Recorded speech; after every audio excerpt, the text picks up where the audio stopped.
सबसे तो पहले ये फरमाइएगा कि 26वीं आईनी तरमीम की मंजूरी के बाद आगे आप क्या देखते हैं? क्या सियासी हलचल कुछ कम होगी या इसमें मजीद इजाफा होगा? एक तो बुनियादी बात यह है कि जो 26वीं आईनी तरमीम है ये इस तरह है कि आप यूं समझिए कि मखमल में टाट का पैबंद लगा दिया गया है। यानी ये आईनी तरमीम दस्तूर के मजमूई मिजाज से हम आहंग नहीं है। हमारा दस्तूर जो बुनियादी तौर पर सेपरेशन ऑफ पावर के प्रिंसिपल पर बना हुआ है, यानी जुदागाना इख्तियारात पर बना हुआ है, जिसमें अदलिया अलग है, एग्जेक्टिव अलग है और पार्लियामेंट या लेजिस्लेचर अलग है। इसमें हमने देखा है कि अदलिया के ऊपर हुकूमत को बर्तरी दे दी गई है। गोया पूरी की पूरी जो आईनी स्कीम है उसको बर्बाद कर दिया गया है, वो तबाह हो गई है। हमारी जितनी दस्तूरी रवायात थी, हमारी जितनी अदालती रवायात अगरचे कम थी, लेकिन काफी अरसे से हम उन पर अमल दरामद होता हुआ देख रहे थे, तो उसने पाकिस्तान के इदारों को कुछ मुस्तहकम किया था। तो ये तरमीम जब अब अमल में आएगी तो अमली तौर पर पाकिस्तान के पूरे निजाम को गैर मुस्तहकम कर देगी। तो ऐसे अदम इस्तेहकाम से ये तो नहीं की जा सकती कि सियासी इस्तेहकाम फूटेगा, बल्कि उसका नतीजा मैं देख रहा हूं कि ज्यादा पॉलिटिकल यानी सियासी हलचल की सूरत में निकलेगा। हबीब अकरम साहब, जैसा कि आप फरमा रहे हैं कि ज्यादा इससे मसाइल बढ़ेंगे, लेकिन मौलाना फजलुर रहमान साहब ने तो ये दावा किया है कि इसमें से काला सांप जो था उसका जहर हमने निकाल दिया। मौलाना फजल रहमान का दावा बिल्कुल दुरुस्त है और उसकी वजह यह है कि उन्होंने जो जिस चीज को वो काला सांप से ताबीर कर रहे थे, वो बुनियादी तौर पे ये था कि एक ऐसी मिलिट्री कोर्ट्स बना दी जाएं या इंसानी हुकूक को अमली तौर पर जो आर्टिकल 5 है उसमें तब्दीली करके उनको खत्म कर दिया जाए। यानी वो लिस्ट तो मौजूद रहे लेकिन बेमानी हो जाए। तो यस, यहां तक उन्होंने जरूर किया, लेकिन मौलाना फजल रहमान की पार्टी की आप जानते हैं कि पार्लियामानी हैसियत को बहुत बड़ी नहीं है। वो अहम जरूर हो गई लेकिन वो बहुत बड़ी पार्टी नहीं है। तो लिहाजा उनसे यही तवक्को की जा सकती थी कि वो बुनियादी या सामने नजर आने वाली जो खराबियां हैं उनको दूर कर लें, लेकिन अल्टीमेटली जो अदालती निजाम है उसको मौलाना फजल रहमान नहीं बचा पाए। और मौलाना फजल रहमान ने को जाहिर है जो उन्होंने अरेंजमेंट, एक पॉलिटिकल अरेंजमेंट की थी, उसमें उन्हें वोट देना तो पड़ रहा है, लेकिन इसका नतीजा ये जरूर होगा कि आइंदा कुछ अरसे में आप देखेंगे कि पाकिस्तान का जो अदालती निजाम है, जिस पे आपको और मुझे ये भरोसा रहता है कि कभी भी अगर आपके मेरे बोलने पे पाबंदी लगी तो मेरे पीछे मेरा अदालती निजाम खड़ा होगा, तो अब वो नहीं खड़ा होगा, क्योंकि आपका पूरे का पूरा अदालती निजाम हर वक्त हुकूमत की खुशनुदी हासिल करने की कोशिश कर रहा होगा।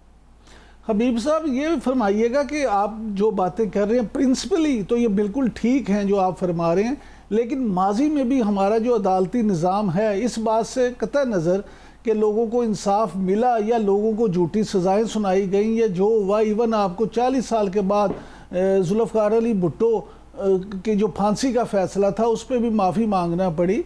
यहाँ भी कोई काबिल ज़िक्र तो कारकर्दगी नहीं रही।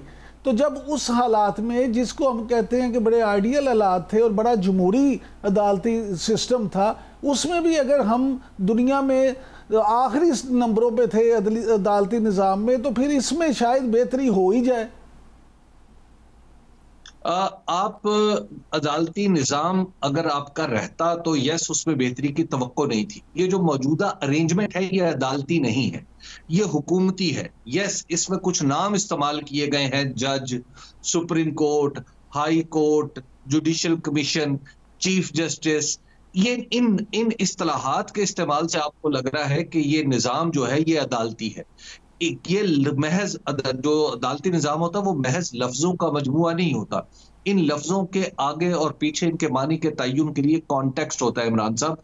तो ये इन लफ्जों के इस्तेमाल से ये धोखा नहीं खाना चाहिए कि ये अदालती निज़ाम है। ये अदालती निज़ाम नहीं रहा, ये हुकूमत का एक नया बाजू बन गया है। यानी अब आपके पास सवाए इसके कहने के कोई चारा नहीं कि पाकिस्तान के अंदर अगर किसी को इंसाफ इस अदालती निज़ाम से मिल गया तो ये महज उसकी किस्मत है, अदरवाइज कुछ नहीं है। पहले इंसाफ ताखीर से मिल रहा था, अब बेइंसाफी हर वक्त मिला करेगी। और दूसरी बात यह है कि जब जो पहला आइडियल सूरत हाल तो कभी भी नहीं रही, लेकिन हमारा प्रॉब्लम ये हो गया इमरान साहब कि हम अदलिया की खराबियां तो गिनवाते हैं, लेकिन अपनी पार्लिमानी हिस्ट्री के जो स्याह बाब हैं वो कभी नहीं गिनवाते। ये वही पार्लिमान है जिसने हमेशा आमरों के सामने अपना सरनगू किया। ये वही पार्लिमान है जिसने पाकिस्तान बनने के बाद दस्तूर बनाने में गैर मामूली ताखीर और तावीक की। ये वही पार्लिमान है जिसके इलेक्शन 1954 से ऑनवर्ड हमेशा हमेशा कभी भी जो आजादाना और मुनसिफाना नहीं हुए। तो लिहाजा ये पार्लियामेंट जो इस वक्त पर्टिकुलरली हमारे पास मौजूद है, ये तो अवाम की मुंतखब नुमाइंदे ही नहीं है। तो हम इससे क्या तवक्को कर सकते हैं कि ये कोई अवाम के हक में कोई तरमीम लाएगा? ये दरअसल ये पार्लियामेंट ने अपनी हुकूमत को बचाने के लिए PMLN और पीपल्स पार्टी ने और अदलिया का रास्ता रोकने के लिए ये सारी तरमीम की है। हबीब अकरम साहब, आपकी सारी गुफ्तगू को दुरुस्त मानते हुए मैं आपसे एक बात समझने के लिए ज़रूर पूछना चाहूँगा कि ये फरमाइएगा कि PTI तो ना इन असम्बलियों को मानती थी ना ही इस हुकूमत को। वो तो कहते थे फॉर्म 47 की हुकूमत है और ये जिस तरह से आए हैं रोज़ हम सुनते थे। लेकिन वही PTI जब 10 मीटिंग्स में खुसूसी कमेटी में शामिल हुई, 10 मीटिंग्स में इनके साथ बैठी, उस मुसवदे पे उन्होंने एतमाद का इज़हार किया, उस पे उन्होंने तरामीम करवाई, वो सारी चीज़ें की, तो फिर अमलन तो उन्होंने इसको हुकूमत को भी तस्लीम कर लिया और इस जो कमेटी को भी तस्लीम कर लिया। देखिए, एक डी फैक्टो तामील तो होती है ना, पाकिस्तान का नज्म भी तो आगे चलना चाहिए ना। वो तो मुझे भी बहुत सारे लोगों पे एतराज है। मुझे जस्टिस काजी फायज ईसा के इस तर्ज इस्तदलाल पर और तफहीम कानून पर मुझे मेरे एतराजात जो हैं वो यकीन की हद को पहुंचे हुए हैं। मुझे उनसे शदीद इख्तलाफात हैं, लेकिन वो मेरे चीफ जस्टिस हैं, जाहिर है उनका फैसला मुझे मानना है। उनसे जो पहले चीफ जस्टिस थे वो उमर अता मदयाल साहब, वो इंतहाई कमजोर चीफ जस्टिस थे, और लेकिन उनको भी मुझे मानना ही पड़ेगा। आइंदा आने वाले चीफ जस्टिस को भी अब जाहिर है जोर जबरदस्ती एक डी फैक्टो असेंबली ने खुद को डिज्योर करने के लिए तो तरमीम की है, तो मुझे तो मानना पड़ेगा, वरना तो मुल्क का नज्म खराब होगा। तो मैं अपने मुल्क के नज्म को चंद ऐसे लोगों की वजह से क्यों दांव पे लगाऊं जिनकी ना कोई अखलाकी साख है ना कोई सियासी साख है।